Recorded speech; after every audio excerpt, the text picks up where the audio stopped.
in to Talk Tuesday, where your local realtor, Antonio Newton, discusses the local market and common issues, providing quick solutions, creative ideas, as well as tips for investors, home buyers, and homeowners.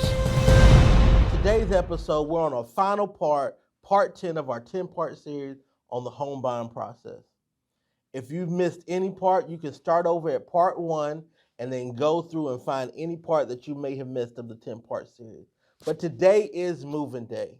You got the keys in your hand, everything is done, you paid your money, you signed all your documents, and it is now time to move into your new house.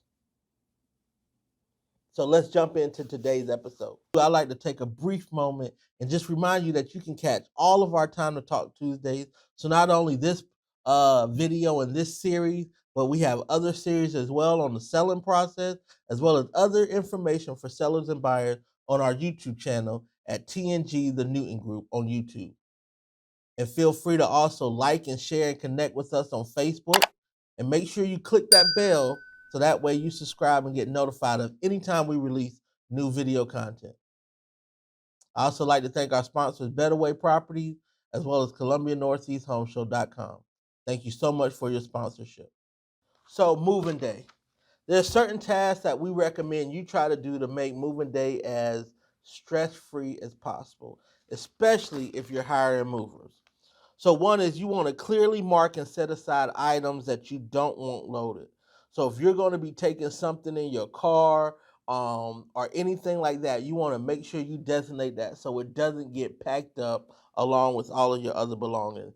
Any kind of paperwork or anything like that, you don't want that shipped with the rest of your possessions. If you have children, you want to make sure you pack all the special items that your kids are going to need, that they're going to need quick access to once you get to the house, maybe to sleep that night if there's a teddy bear or their favorite story they want to read or a night light or anything like that. You want to make sure you have those items readily accessible because remember, it's going to take some time to unpack.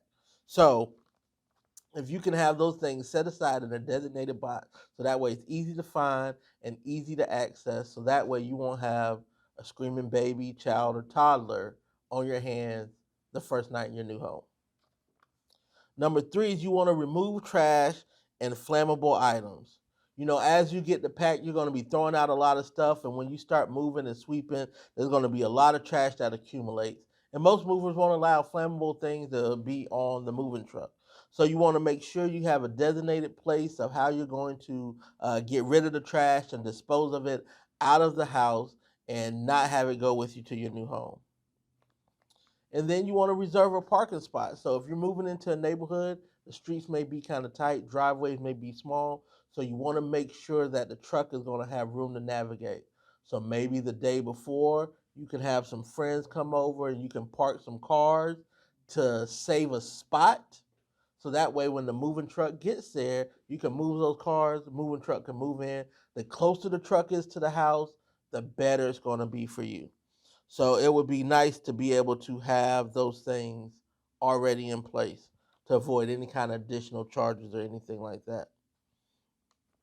Then also, you want to set aside any kind of special items. You know, to point out boxes that you would like unloaded first, and then if anything's going in the stores, you want to notate that. If there's anything that is extremely fragile or valuable, you want to make sure they know that. You may want to take that with you and not have that be part of the move. So sometimes there's an heirloom, there may be a special clock, a chandelier, anything like that. You want to make sure that those things are notated.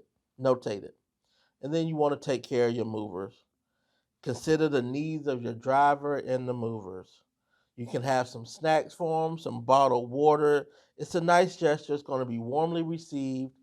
I know it's their job. I know you're paying them. But just like anything else, the better you take care of them, the more considerate they're going to be with your belongings. They're not going to throw stuff around. The faster they're going to try to move and the better they're going to get things done. And just like with anything else, the more someone feels appreciated, the more they're going to do. So you want to take care of your movers. And, you know, you can tip them if you want. That's completely up to you. You want to let them know which restrooms they can use in the house if they have to use the restroom. And make sure that, once again, they know that you appreciate them and you appreciate their professionalism. And in turn, I think you'll see that that will go a long way for making that day smooth. So this is part 10 of our 10-part series. So you've done everything that you're supposed to do. Congratulations. This episode of Time to Talk Tuesday was brought to you by the Newton Group at Coldwell Banker, where nothing works until we do.